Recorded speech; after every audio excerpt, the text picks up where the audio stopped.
The Isle of Man General Election 2021 coverage on Manx Radio.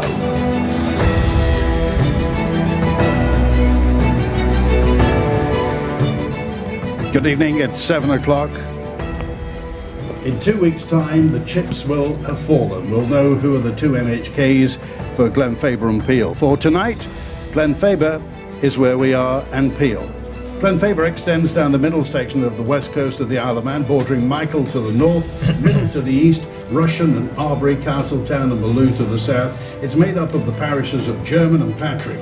Glenfaba contains Timble Hill, arguably the most important place on the Isle of Man, where the Manx Parliament has a special open-air session once a year. Situated on the west coast, Peel is the third largest town in the Isle of Man. Some say a city. Well, it's the third largest settlement after Douglas and Ramsey, but the fourth largest settlement because Onchan, regarded as a village, has more residents. Work it out. The constituency also takes in a small part of Marown from the old Middle constituency. When the Keys was dissolved on the 12th of August, the MHKs for Glenfaba and Peel were Geoffrey Boot and Ray Harmer. Our candidates tonight are Geoffrey Boot, Trevor Cowin, Tim Crookall, Leo Cussons, Ray Harmer, Mikey Lee and Kate Lord-Brennan. Mikey Lee is not with us tonight, but tonight, ladies and gentlemen, we are live at Peel Golf Club.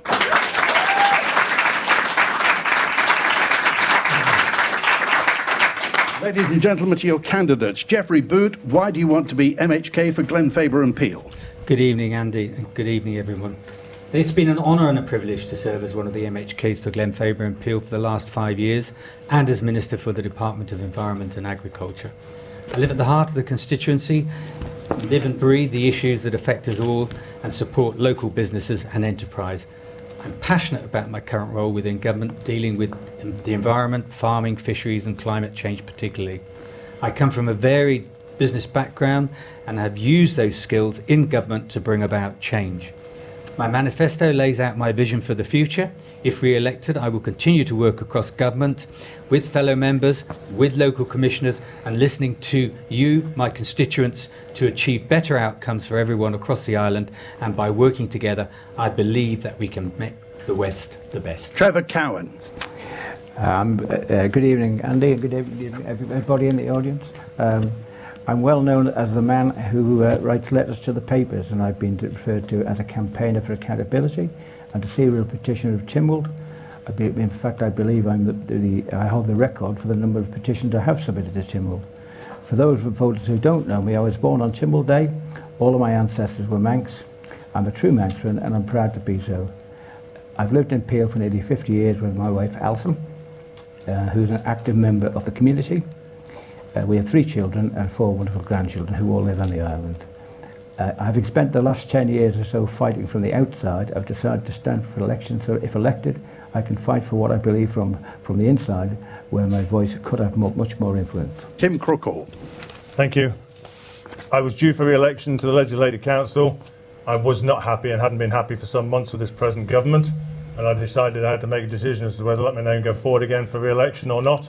I was I was absolutely determined that we should have better in the West, and this government wasn't performing correctly, so I thought the right thing for me to do was to stand down, think about it for 15 months, look at it from the outside, and that's why I'm standing. I'd like to let my name go forward. I've not been happy with this government. The outgoing government has been overspending. We've got longer waiting lists, we've had broken promises, minimal maintenance, and we now have a bigger public sector than we've ever had before, with an increase in salary over the last 5 years of something like £45 million. I think this government is out of touch with the people at the moment, and there's no feel-good factor on the island. There was for years. Leo Cussons. First am I expect our political representatives to represent people. This means having the finger on the pulse. No amount of surveys or third-party reports can take away the fact of someone taking responsibility. It is this culture we must create and enable. It won't happen overnight, but it will happen if we want to. I get my points across simply with common sense and sincerity. I have been advocating these issues in public for the last 5 years as a Green Party committee member. We have made extraordinary progress. I now want to use my legal, personal and business experience skills to complete this work. For manifesto pledges to mean something, we need to work with parties that are invested in seeing the constituency succeed. Ray Harmer. Thank you. It's been an honour to represent and support the people of Glenfaba and Peel as your elected MHK over the last 5 years. The resilience of our community and support for each other has been remarkable as we've weathered the storms of COVID and Brexit. As Policy Reform Minister, I've been looking to the future to re-energise our economy and seize new opportunities through technology and green initiatives to enable our island to flourish. While there's been much progress on many projects that I have driven, there's still so much more to do and complete.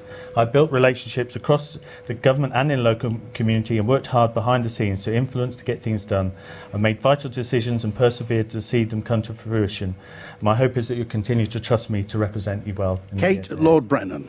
We need hope and change, Andy, hope and change. I'm standing so people have a distinct choice in Glenfaba and Peel. It's a hugely important time ahead for us on the Isle of Man, and I feel I can play a very active and a positive role in that, so I'm prepared to do it because I'm passionate about what happens here in my home constituency. I am interested in the different communities across Glenfaba and Peel, and I can use my experience in Tynwald from my business background, but also as a working mum, and importantly as someone who cares and who challenges and to make a difference as a House of Keys representative. I want to see a bright future for this island, and I'm determined in that, and we cannot mess about now. That's what motivates me. We need a change in Manx politics, the way that government works to deliver. I'm genuinely passionate about seeing things change and improve for people. OK, let's start at the bottom. Why is there sewage in Peel Bay, and what do you think should be done about it? Leo Cussons. So, the fundamental issue with the Peel, obviously, with the problem that's existed, and it goes back really about 15 years, or even 20 years, that we haven't been able to obviously achieve this, is down to, in my opinion, down to culture and delivery of these projects. If the culture, I mean, we only have to look at delivery of anything by the MUA or any infrastructure projects, they are not delivered within time, on budget, within any of our expectations, anywhere near any of our expectations. So you need the executive to hold their political representative to hold the executive accountable and to create an environment in these organisations that people want to work. And it's not just in this organisation, it's in a lot of organisations that people don't feel that it works for them. OK, Tim Crookall. Well, we know why it hasn't gone through last time, because of the planning issue with the inspector. He was going to refuse it, so the MUA withdrew it. You know, and there are various issues why it didn't happen in the past before that. We now absolutely need to grab this by the scruff of the neck and make sure, not only for the good of the west of the island, but for the island, as well as Laxey and Baldrine, that it happens. Is this coming up on the doorstep? Absolutely. Just about every doorstep is, you know, people are wanting to sort this. It's the number one issue. Trevor Cowin. The reason why there is sewage in Peel Bay is clearly that it isn't treated. And Tynwald and Peel Town Commissioners have been talking about building a sewage treatment works for over 10 years, but still nothing. A planning application for a sewage treatment works was submitted by the Manx Utilities in April 2019, but it was mistakenly referred to DEFA to the Council Ministers rather than the Planning Committee. Cowin appointed a planning inspector and a public inquiry was held after 20 months and after spending hundreds of thousands of pounds of taxpayers' money on preparing the application. The planning inspector's report was referred to Cowin. Can you see a clear way through this? Could I just finish my answer, please? Yeah, okay.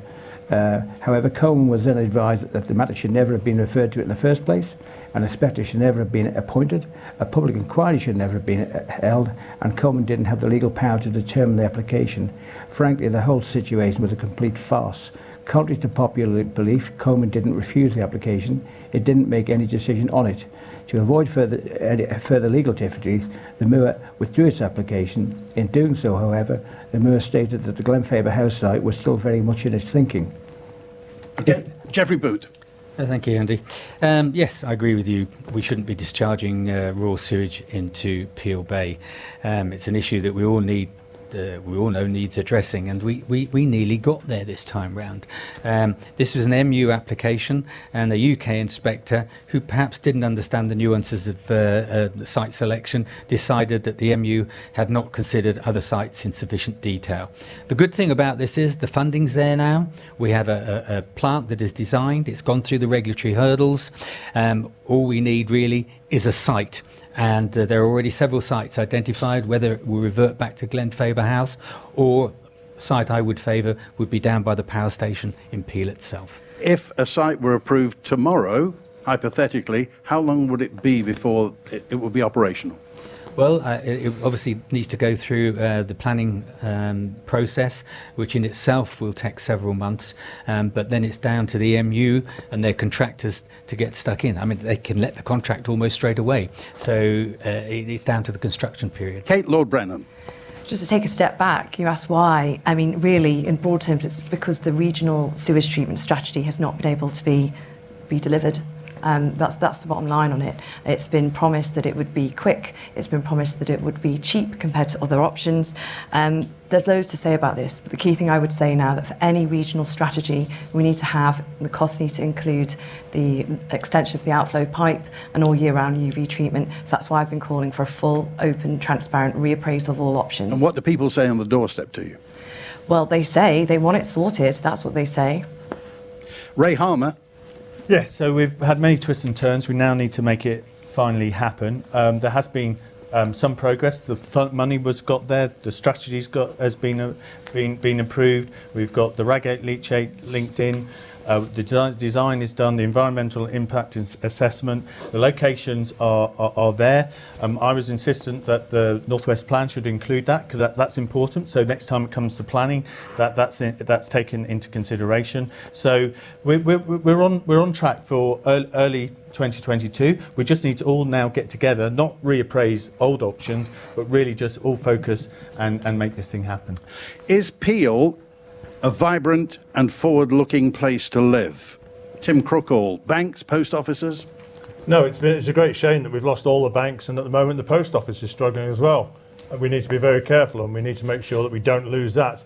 It is a great place to live, there's no doubt about that, but we need to be very careful that we need more employment in the town to make sure. More and more houses keep being built all the time. Do you think, is it out of kilter? What's happened? It hasn't been out of kilter up until now, I would say, because those houses have all been filled, and there was a worry at the beginning that those houses would be filled with people from outside of town, and yes, some of them have been, but a lot of those houses are filled with people, children of Peel people, and it's great to see that, Peel has extended up there, but we need to be very careful in the future as to any more extensions. What can be done with Michael Street? Michael Street needs everybody to work together, and that hasn't happened between the traders, the commissioners, the two MHKs we've got at the moment, and the constituency, if you like. There was no agreement, basically, and so we're still waiting to hear about the appeal at planning, but everybody needs to work together on this. Trevor Cowin. I was actually born in Ramsey, but brought up in Laxey. I thought Laxey was the most beautiful place in the world until I moved to Peel, and I've been here now for 50 years. And I think it is the most beautiful place in the world. Is it a forward-looking place? It is forward-looking. It's very vibrant. It is busy. I think it's busy because most people in the island they come to Peel because it is such a nice place. Who would want to go to Douglas Promenade, for example? Okay. Who would want to go to Ramsey Promenade? Who would want to go to Laxey Promenade? They're not as nice as Peel. Geoffrey Boot. Yes, Peel is looking a little shabby and it needs some regeneration. There are some good schemes that have been put through. The marina has made the harbour area look a lot more attractive. We've got the House of Manannan there, but we undersell ourselves sometimes. We need regeneration badly in Michael Street, and we need to link the promenade seafront harbour area to Michael Street. The appeal decision has already been made. It hasn't been made public yet, but that will have some bearing on a direction of travel. I worked hard initially with traders and other parties, including DOI, to try and come to a compromise with the scheme that was originally suggested. But sadly, that didn't come to fruition. But we're getting there, and I think we need to push hard to get it on with it. Kate Lord-Brennan. Well, people are telling me that they feel that Peel needs to be loved back to life, and they lament the lack of infrastructure to meet the growing population of Peel, and something that will meet the needs of Peel. I mean, I've actually come to the view that it would be much, better, instead of talking about the Northwest Area Plan, to talk about a vision for a town plan, that could be community-led and could have full engagement with people, even if it was just something that was attempted. Because I think you need buy-in and understanding of what people want, so that things can go forward and have a place where people have their needs met and they can be excited about again. When the marina was built, obviously it regenerated down by the harbour, from the marine right round. Everything got a lot better. And, you know, there are big housing estates being built. And yet voters, and we get it on the Manor Line, people don't understand why you can't join the dots together and get Michael Street. It could be a wonderful place. It has proven to be a difficult scheme. I think certainly the people that I spoke to didn't really feel engaged with that process, Yes. so therefore it becomes divisive and people don't feel like they've got buy-in to it, and then it kind of falls flat. That's it in a nutshell. Ray really. Harmer. Yes, so there are lots of positive. Peel's are fantastic. It's vibrant. It has energy. There's lots of things. We're leading the way with the Western Wellbeing Centre. The Q2 STEM block's got funding for it. East Quay, which we talked about the marina, all of that's going ahead later this autumn. So that whole piece of it is going to be regenerated. We've got obviously when the sewage plant is built, that's also there as well. We've had the doctor's surgery extended. We've had a new play park. We've had Westlands being rebuilt. So there's lots of things to be positive, and we've seen lots of creative new businesses come from Peel and also operate in new cafes and restaurants. And obviously was able to get the funding for Michael Street. We'll continue to, if elected, to pursue that and work with everybody to get a solution in that. Leo Cussons. The community appeal is fantastic, and the people that live there and make the place, you know, are envied all over the island in some respects, and we enjoy, you know, the evening light and such. But let's not kid ourselves. It's not good. It's appalling. It's been badly represented. The list of projects is endless. If I was elected, I would certainly be asking for special dispensation, which I think is a reasonable request. We have an endless list of things that are not correct, and they're not even looked into. Such as what? Well, I mean, if we take, for example, at the beginning of the last government, we knew the situations with the silt in the harbour and such like. It's an embarrassing. I know that we don't directly pay for it, but it's embarrassing that we're in a situation which has cost, and I say alleged, but I think it's a reasonable thing to look at about £6 million on the last cost of moving it to the site in Peel, which still has no end solution. So we're not thinking sort of now, and we're not thinking in a couple of years' time. So we're just pushing these problems down the road, and it's unreasonable and unconscionable in a lot of respects. Okay, let's talk about healthcare and education in Peel and the likelihood of getting a GP appointment, and also the fact that Peel Cloth Workers is full to the brim. Trevor Cowin, what's your opinion? Well, the Peel Cloth, the doctor's surgery first. I understand there's 6 doctors, but I understand also that those doctors are servicing the prison. Not quite sure why. That obviously has a knock-on effect on the reduction in doctors, and a knock-on effect on the waiting times to see a doctor. I think that's unreasonable. I can't see why the prison can't be serviced from Ramsey College Hospital, and I will be contacting Manx Care when I've got the time to do that, to ask them why that situation exists. What was the second part? The rising roles in the schools in Peel and provision of education. Well, the problem with the roles in school, they've always been rising, and it's never caught up with the number of houses. They build houses, and they've been building houses for the last 13 years, right? But they haven't really invested certainly in the clothworker school, which is the primary school. They haven't put enough investment into that, and the classrooms are getting bigger all the time, and there must be more investment in the schools. Geoffrey Boot. Yes, obviously the STEM block at QE2 needs to be finished, and then I think they concentrate on the cloth workers. There's a big site there, and I think certainly from my point of view, I would like to see that extended and modernised. I don't think it's really fit for purpose with the number of pupils there are there now. When it comes to doctors, there's a nationwide shortage of doctors, and that applies to the UK. The Wellbeing Centre has come online, which is starting to join things up in social care as well. There's a big extension to Peel Surgery, which will allow nursing staff and what have you to carry out some of the services that doctors do at the moment. But I agree with you, the waiting times are too long, and it's a nation thing, not just a Peel. Kate Lord-Brennan. Well, there's been a lack of investment in this area, social care, residential care. On the point of the schools, you know, I'm advocating for an investment in an expansion of Peel Cloth Workers. It's definitely needed. I'm, you know, well informed on that. And also on the doctor's point, I'm concerned to understand what's happening with the issues with the GPs and the appointments, kind of really what is really behind that, because I fear it could be a growing issue, not just here. Seems to be going backwards. It does. I mean, and what I feel as well is that integrated healthcare needs to work properly. It's supposed to be a blueprint for the rest of the island. It needs to work to serve the needs of the community in a real way. Ray Harmer. Yes, so the Western Wellbeing Centre is a real going forward for the whole of the island. It's a real lightning rod and something that will be copied, and it is the way forward in terms of integrated care that's focused around the individual. Obviously, doctors' extension was a real positive, but obviously there is a shortage of doctors globally. But I do think we need to look at wellbeing in a wider context, and also look at to see how we look at care much more. We need to look at doctors and how we always need to go to doctors. Sometimes it can be a nurse or whatever, and we look at a much more sophisticated way of dealing with care. Q2 STEM block is a really good project, which also will allow entrepreneurship and innovation amongst young children. But of course, cloth work is another area that needs to be extended. Leo Cussons.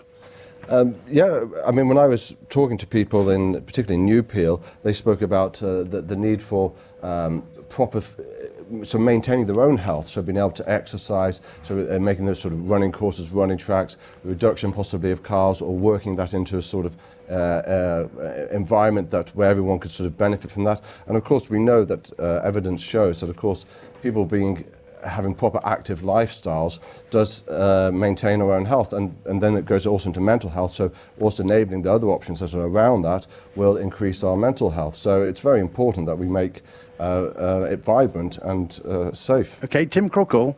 There's obviously an issue with the doctor's services. You know, everybody's saying 3 to 4 weeks, especially in Peel, to get to see the doctor, and that's after being triaged on the phone and all sorts of things. Maybe we just need to start looking outside the block, and maybe doctor surgeries need to be working together, providing specialities and things amongst themselves. It needs a bit of blue sky thinking here, because as somebody's just said, you know, there's a national shortage of doctors. So let's go back and revisit it again and get the professionals involved, talk to the professionals and see what can be done. I don't believe that's been done. As far as the education is concerned, I think we've got 2 very, very good schools here in Peel that both probably need some sort of extension. Yes, the STEM block's coming. It's been coming for years. Since I was in education, that was put in the books. And the cloth workers will have something in the foreseeable future, but we've just got to make sure it's fit for purpose. Okay, we're nearly halfway through, so if you could be brief with this. Climate change and action on the Isle of Man. Geoffrey Boot. Well, I put the climate change bill through Keys. It's a pragmatic approach that will see net zero carbon by 2050 or earlier. We're already in phase 1. We've just consulted on phase 2. We've got a citizens forum. We're trying to bring the community with us. There's a lot of work to do. We need to look at future energy production on the island, and that is a decision that will have to be made fairly early in the next administration. Kate Lord-Brennan, does this come up on the doorstep, climate change? It doesn't actually, that often I'm being completely honest, but clearly it's something the Isle of Man has to deal with, and we need to do as much as we can, as soon as we can, but we need to be very smart about how resources are applied and how decisions are made. Do you think people are bothered about it? I think they are, yes. You know, but it's probably something that is not, when you say, okay, I'm calling round, what are the issues? It's not, honestly, something that gets repeated to me. So there needs to be leadership, buy-in, engagement on this process. So, because everybody is going to have a role to play. Ray Harmer. Yeah, so one of the things that I was able to bring in was the Green Living Grant, which will help to support putting in better heating and insulation, up to £6,000 and 50% grant, which will also stimulate the economy, as well as providing green solutions and reducing carbon. But I do think there's things that we can do very simply, and it's all about new builds. So, for example, all government buildings should have solar panels, new builds should have incorporated solar energy. But this is a journey. There's a big action plan. There's many things that need to be done, and some exciting things to do with our seas and blue carbon, and developing planted seagrasses to sequester carbon. Okay, specialist subject, Leo Cussons, Green Party. Yes, so surprisingly, there's so many problems in Peel that, of course, people are concerned with a lot of different things. I don't think they have an issue with climate change, but it's not being talked about on the doorstep, and understandably why. So we have to solve those problems first. When we go out and enlarge into Glenfaber, I mean, people get it and they understand it, they see the advantages. I mean, we're well aware that our emissions don't change levels worldwide, but the sense in doing it is, of course, it will lower our costs, it will make it easier to heat our homes, and we've got to be a part of the larger community. So a lot of it is what I frame as common sense, and people get that. Do you think the government's done enough? I was quite surprised by the last report. They didn't have it at the beginning of the last administration.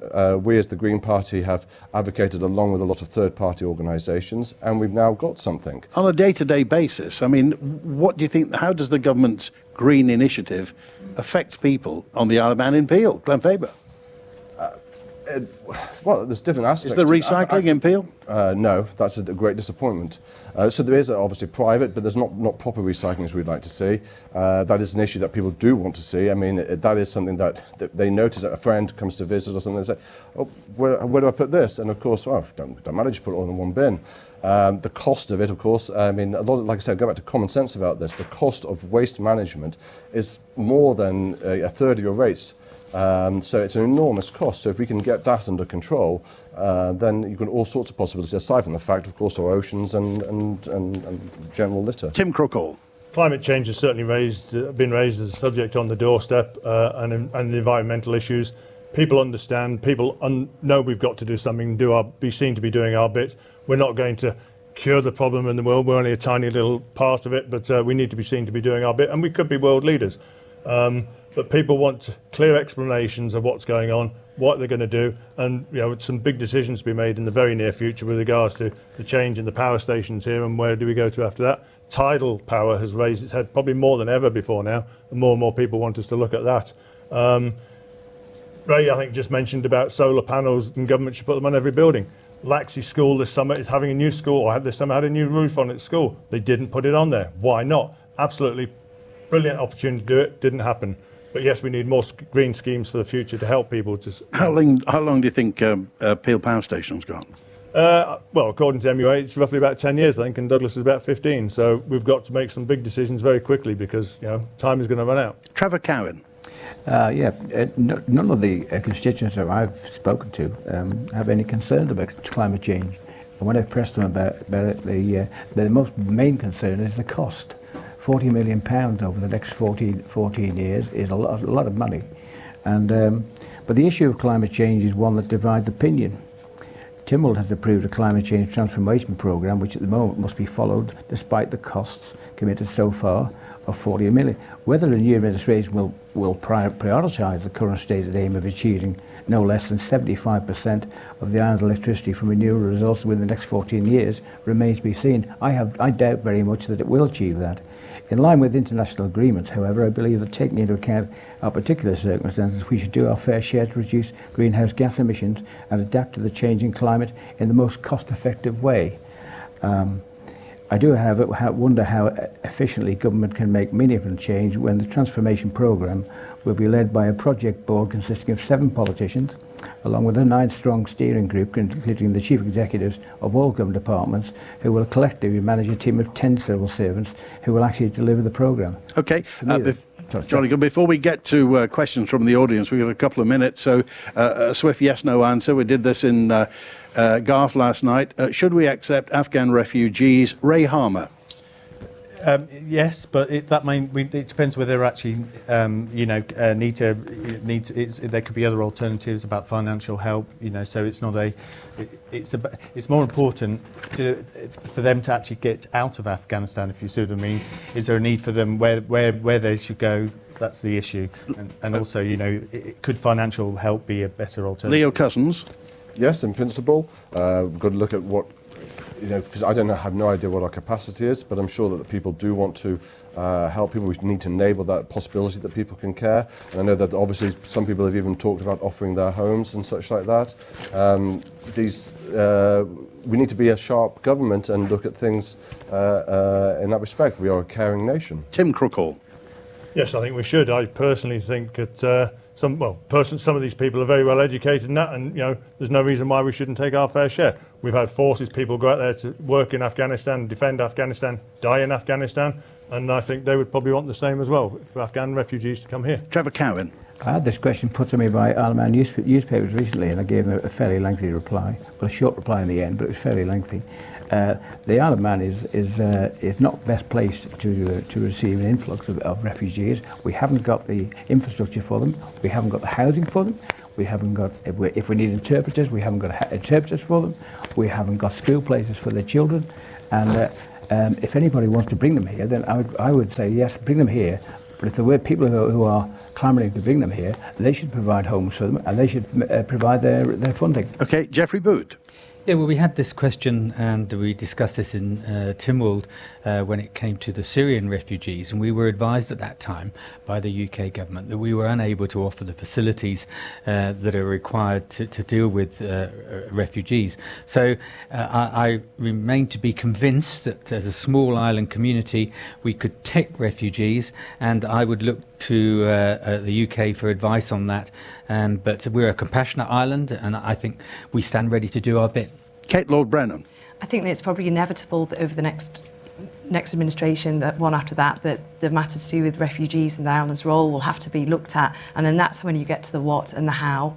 But obviously there is a humanitarian and a caring aspect to that, you know, some of the points that Tim has mentioned. Okay, jolly good. Right, 7:30, and we're live tonight at Peel Golf Club for Glenfaba and Peel with candidates Geoffrey Boot, Trevor Cowin, Tim Crookall, Leo Cussons, Ray Harmer. Mikey Lee is not with us tonight. Kate Lord-Brennan is with us. And now questions from the audience. Your name and your question. I'm Phil Matthews. This follows on nicely from your last question. It is internationally recognised that all well-run wealthy nations should be able to contribute 0.7% of their gross national income towards international aid without any impact on the provision of services for their own people. Some people think our 0.05% contribution is too much. This is one of the smallest percentage contributions of anywhere in the world, and instead of arguing over how it could be better spent here on island, shouldn't we be asking ourselves if there might be something wrong with how we manage the wealth we already have when providing for our own basic public services? Tim Crookall. I think 0.7% is the accepted figure, and we should carry on doing that. We do have an issue, though, with regards to looking after our own here on the island, obviously. In my manifesto, and I mentioned earlier, I think that we should look at reducing the numbers in Tynwald, and that saving could go towards feeding those on island, helping to home those on island. But yes, I think that 0.7 is a figure that we should be sticking with. Reducing the number in Tynwald? 0.05 that we pay. Oh, sorry. We are on 0.05, not 0.7. It was, yes. What used to be 0.0. Okay, yes. what do you mean reducing numbers in Tynwald? Sorry, it's in my manifesto, and I've said it before in Tynwald. I'm not just electioneering now on this. I've said it twice in Tynwald before.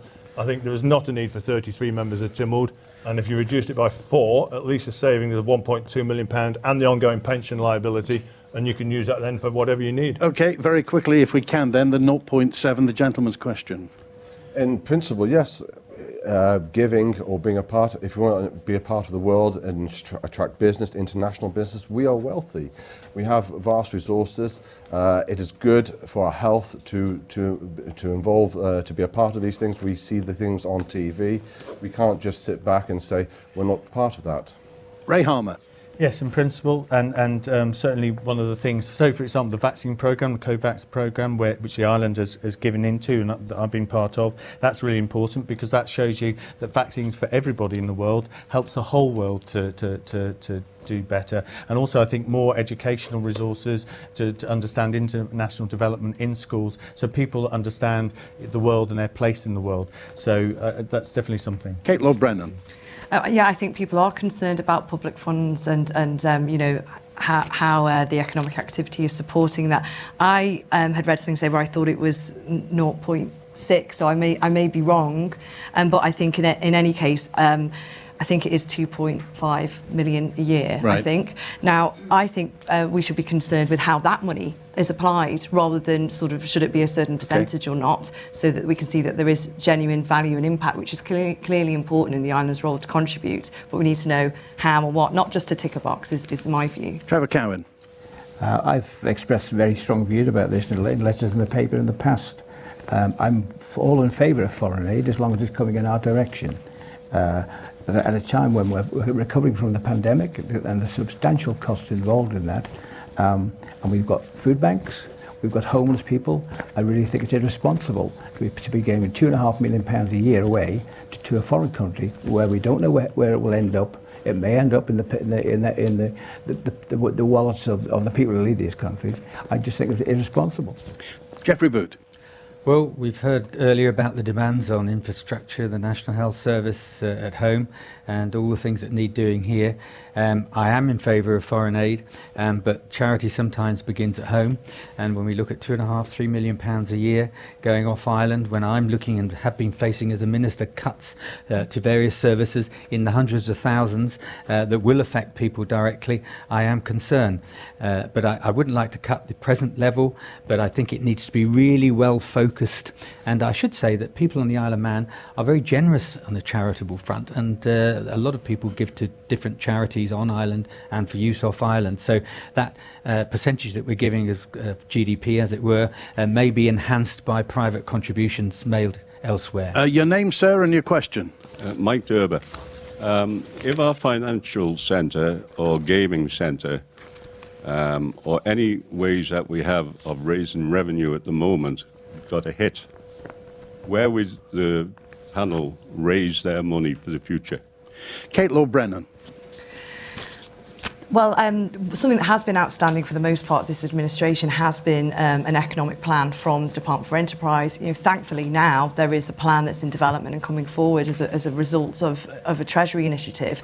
So we need to look to diversify the economy. That's really important, so that we're not heavily reliant just on one sector. You know, I don't think we need to be negative or overly concerned about, you know, particular aspects, but clearly we need to be on a good footing so that there is more options. I don't want to put words in the gentleman's mouth, but obviously we're very reliant on e-gaming. And if that changed tomorrow, wherever the server is where people pay tax. So that could change. It could go to Kazakhstan tomorrow. I mean, do you think government's have they got a plan B? Do they know where the next big thing is? Well, there's a lot of emphasis around digital, which broadens out the reliance on gaming, and a lot of the skills and the businesses that are involved in gaming, you know, can and do apply in a much broader way for an active digital sector. Ray Harmer. Thank you. Yes, so being part of the Economic Recovery Group, last year we were looking at the meltdowns in certain sectors and the potential 5,000 people being unemployed. Obviously, we've got that down to under 400. A lot of that is through being a flexible workforce, by retaining capacity, retraining, internships, and also looking at always the new things, so diversifying the economy. So, for example, in financial services, in medicinal cannabis is another one, looking into financial service deals with New Zealand and Japan and places like that. And but it's our ability to innovate, and it's our skills that are the absolute key part of this. And as we continue diversity, make the economy more diverse, then we can, we can recover from any shocks in any one sector. Okay, Leo Cussons. Diversification and innovation are definitely the answers. It's great what we have, but I suppose in short, because I have to give a quick answer, I see the Isle of Man, the tourism, it's the beauty, it's the biosphere, it's the nature, it's the fact that it's something better than you get elsewhere, and I think that's our really greatest asset. And I think if we look at that in regards to farming, in regards to food and drink products and beverages and such like, we have some great possibilities there, and a real simple example. Tim Crookall. A diversified economy will help, and it does help, and that's why we've been so successful for nearly 35 years every year, except for 1 year during this last administration's watch.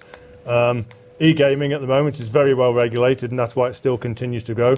These companies now look for well-regulated places, and that's why the island is still successful, and the same with the finance.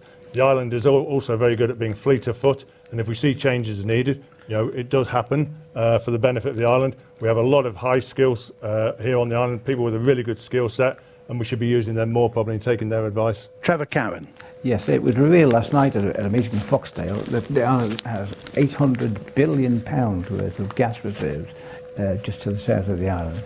I believe that if they were exploited, that would create tremendous income to replace the lost income that you're talking about. So you would be for exploiting the gas field? Absolutely. Okay. Oh, well, and that's in line with government policy, which they announced in October 2018. Okay, and would that in any way harm our green agenda, or? No. In 2018 they were looking at gas reserves off the east coast, but that involved fracking. Where would the gas be brought? Would it be brought ashore to the Isle of Man? It would be brought ashore to the Isle of Man and create jobs and income. Okay. Approximately where on the Isle of Man would it be brought ashore? Well, I haven't actually got the exact details, but I do know it's to the southwest of the island, and it's within our territorial waters, and basically it's our reserves. And would you anticipate any problems in getting planning to put a gas government centre? has agreed that we should exploit our reserves, right? So government has the power to override any planning considerations. Geoffrey Boot. Well, we are already quite a diverse economy compared to the Channel Isles, for instance. We have manufacturing and a lot of traditional industry that goes on the island, but we are a very compliant jurisdiction, and that's attractive to people coming here. If you look at what's happening at the moment, the COVID has presented opportunities. We're an excellent place to live. Biosphere was mentioned. I mean, it's a wonderful place to live. You can do nearly everything within a 10-15 minute journey. And from what I understand, we're starting to see interest in the island from people, senior people, businesses, where they can work remotely and be anywhere in the world. But the Isle of Man it might be a preferred destination. Are you confident about the future, Mr. Boot? Yes, I am. I really am. Next question. Your name and the question. It's Jenny Kenyuk. What are your thoughts or plans regarding the future of public sector pensions? Tim Crookall. There is allegedly, and we've talked about it several times this week, this big black hole issue, but that only happens if everybody walks out of government at the same time. We've seen over the last few years changes within government pensions to everybody in government, from Tynwald members right the way across the board. The issue is now being resolved. I think they're looking at people's final salary pensions and trying to come out with what is best. It's not resolved yet by any stretch of the imagination, but I believe in the next probably 10 years, and that sounds like an awful long time, but this issue has been going on probably now or it's been known about for probably 30 years that it was an issue, but it's only been dealt with in the last probably 15 years. But I believe it will be sorted in the next 10 years. Trevor Cowin. I agree entirely with what Tim has just said. We have what was referred to as a legacy of debt for the pension fund, but it's not really a debt. It's simply a liability which continues to grow. And unless you have to meet that liability, and you don't unless everybody retires at the same time, it's not really a big issue. Geoffrey Boot. Well, it is a big issue, but it's one that's spread out over a long period of time. This current administration has looked at this and made adjustments agreed through Tynwald, and the public sector pensions have been reformed considerably, which will make them more affordable and more comparable to the private sector going forward. But it's a slow burn, because you can't suddenly turn people off and tell them they can't have the pensions that they've been paying into forever and a day. But final salary pensions and things like that will be a thing of the past. We should always remember that pensions throughout the Western world are paid from current account rather than reserves in most countries, and we have sufficient current account to cover our pension deficit. So there's not this impending disaster that was projected some years ago.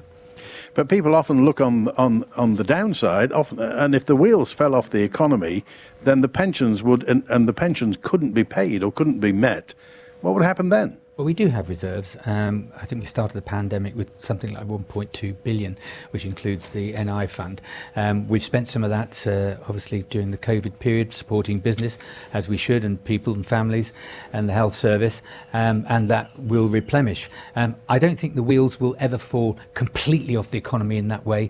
The island's weathered some storms in the past, and in fact, as Ray said earlier, we started this administration with more people unemployed than we have now. So the economy is fairly strong. Okay. Leo Cussons. You have to make a deal that's going to work. If you look at, for young people, they are the people that are going to be paying this as it's going forward.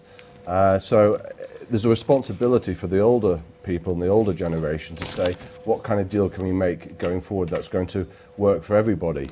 It isn't generally fair, and I think people can sort of see some of that. It wasn't done right, and the current strategy is, I would argue, failing. It's failing. They intended to increase the active working population. They haven't managed to do that, and that is absolutely key. That is how we meet our liability. So we need to focus upon those sort of areas, and that's quite a task. Ray Harmer. Thank you. So last year I took forward a very important reform, and that was really important because what that did was create a cost envelope. So now what people put in is what they get. So as the liability changes, the cost of pensions or what people pay in will increase. So that actually puts a cap or a stop on any future liabilities. What we can't do with anything about is the short term where people are retiring over the next 10 years. But certainly what that stops is it massively reduces that. So what people pay in is what they get. In addition, we've just introduced a voluntary defined contribution scheme, and what that does is instead of having the defined benefits, it's on what you pay out. So they are the reforms that are ongoing and have massively changed the pension or the public pension. Kate Lord-Brennan. Well, I'm afraid that the reforms haven't gone far enough, and I'm also of the view that Tynwald voted the wrong way in 2019 when it was decided to not close the defined benefit contribution scheme for the public sector. Now, I would hasten to add that this is not about turning off pensions for current public service workers. It's not about that at all. What it's about, the idea that you would have people on a defined contribution scheme, is something that would be much more fair, much more equitable, have much more parity with the private sector. So I think that that's the way it needs to be balanced out. And I think that it is an issue when you see that there are we're reading that there's 4.8 billion in this public sector pension liability. Clearly, the public sector provision for new civil service joiners needs to be much more in line with what is generally acceptable. Okay, tonight we're at Glenfaba and Peel for the Manx Radio constituency debate, and when I said that the wheels may come off, remember, nobody thought the wheels would come off tourism in 1979. Sir, your name and question.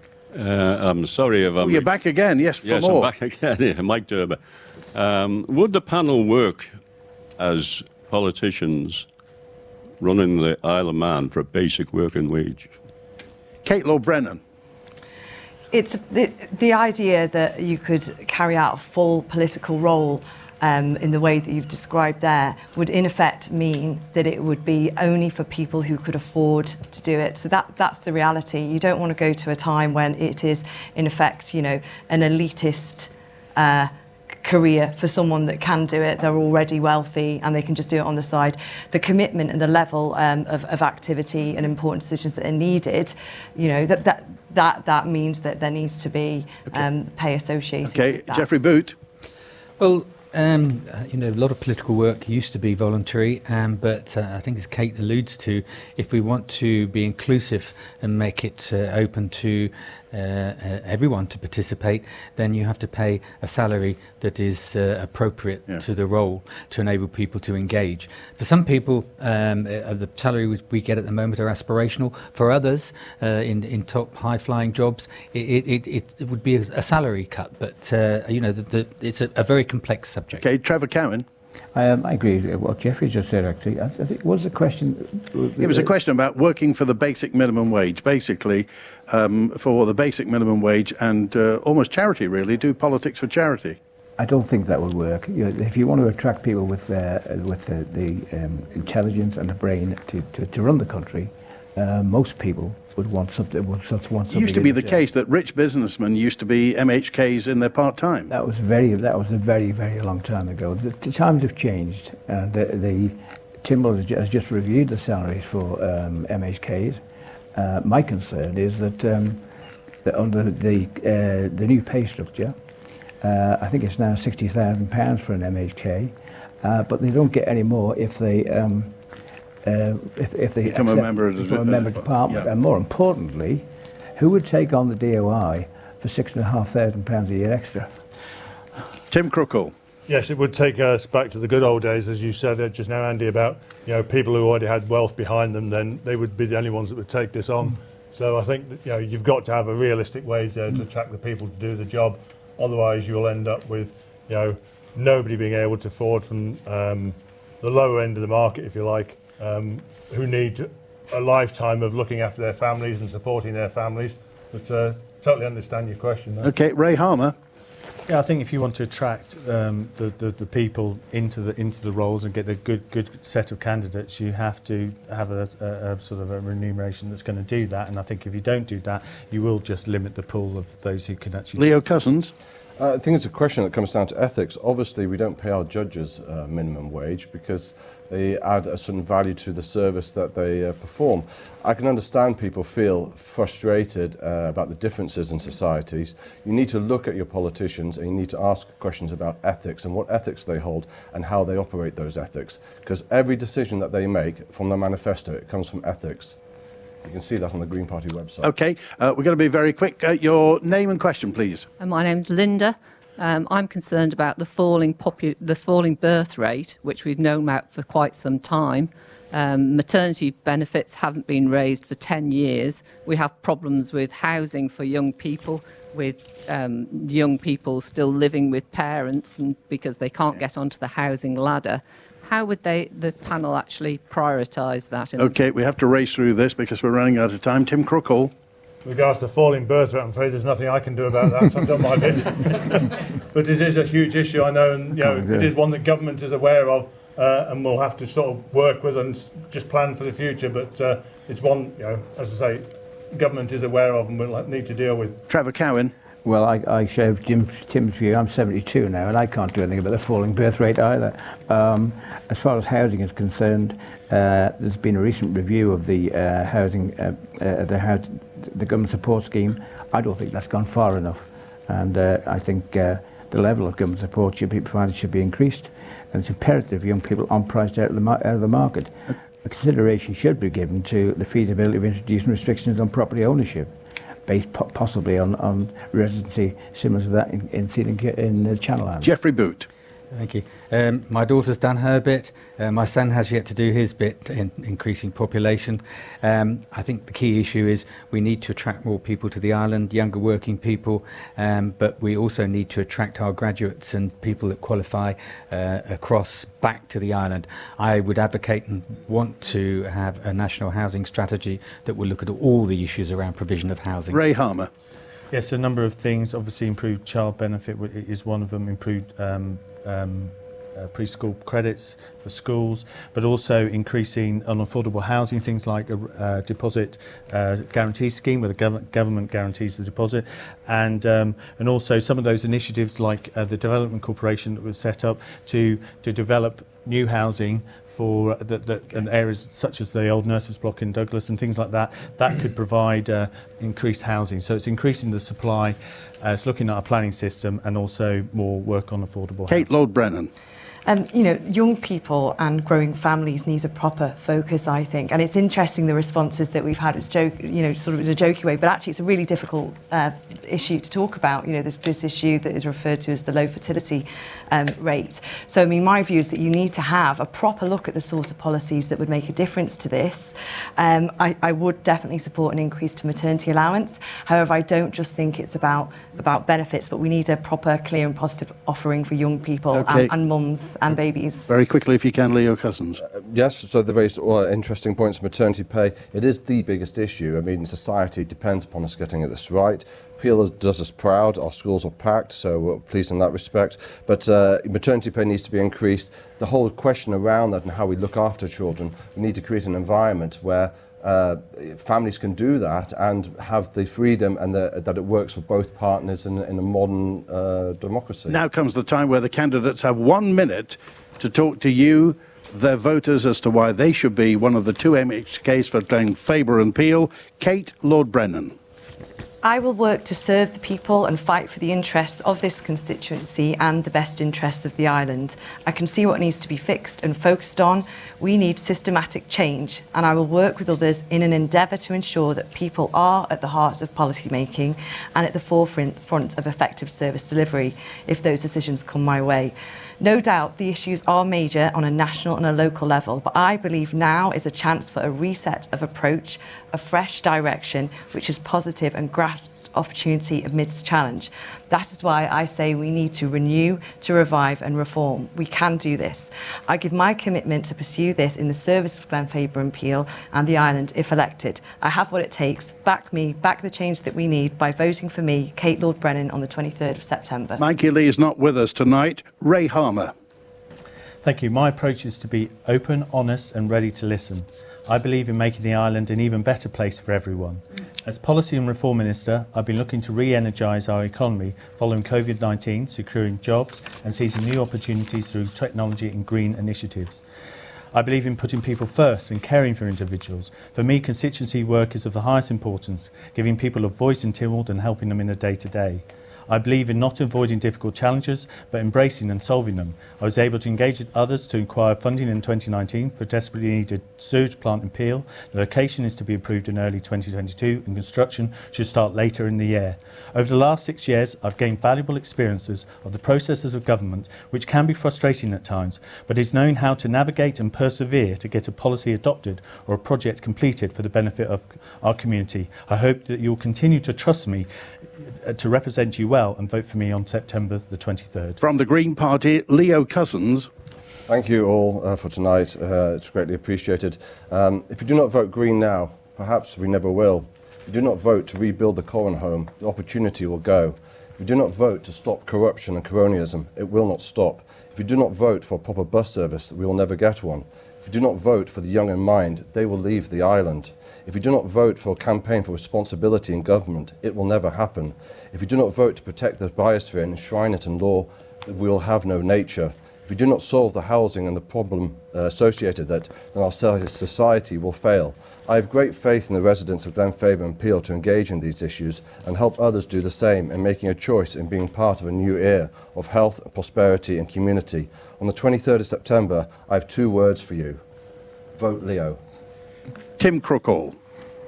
I have a lot of experience, energy, enthusiasm and personal skills to offer the people of Glenfaba and Peel and the Isle of Man, and that is why I put my name forward as a candidate in this election. Please do not forget how this outgoing government has let us down with overspending, longer waiting lists, broken promises, minimal maintenance and bigger public sector workforce, and over £45 million added to the public sector's salary over the last 5 years. I would ask you to consider supporting me so I can support you and support the constituency and the island for the next 5 years. On the 23rd of September, please support me to support you. Trevor Cowin. Efficient local use of our resources together with truthful, open and accessible governance without blind bureaucracy is my goal. I have the knowledge to address the things that need to change, the courage to expose the issues which require changing, and the wisdom and breadth of knowledge of the workings of government to ask you for your trust to make it happen. I'm tenacious, I'm incorruptible, I'm direct, I'm honest, I'm experienced and I'm passionate. I hope you'll vote for me. Geoffrey Boot. Thank you, Andy.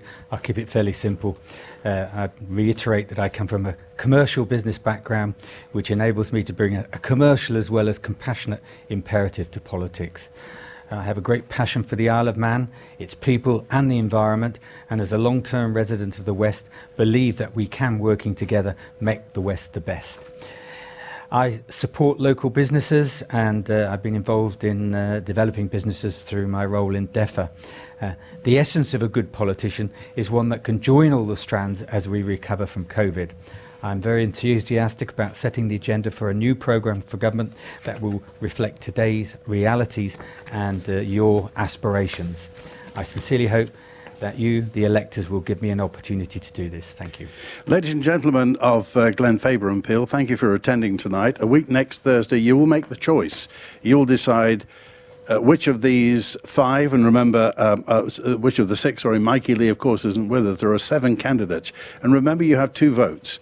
The second one, just as important, possibly even more important than the first vote. You may know who your first choice is, but maybe tonight's helped you decide who your second choice is. And this isn't the final word. Remember, the final word is from the people around here. They are your candidates. There are no MHKs anymore. These are your candidates. These are the people who will be your voice in Tynwald, in Keys, in the next 5 years. So I urge you to speak to them, maybe speak to them tonight, maybe when they come on your doorstep to chat to them. Find find out exactly what they represent and question them deeply. Now remember, there have been two what they used to call requisition meetings. There's one left, and it's Wednesday the 15th. It'll be at QE2 High School, Wednesday the 15th from 7 until 9. So go along there as well. And as has often been said, if you don't vote, you can't moan. So thank you for being with us tonight. Thanks to our candidates. Thanks to all the technical team here at Manx Radio. I'm Andy Wint, and tonight we've been live at Peel Golf Club.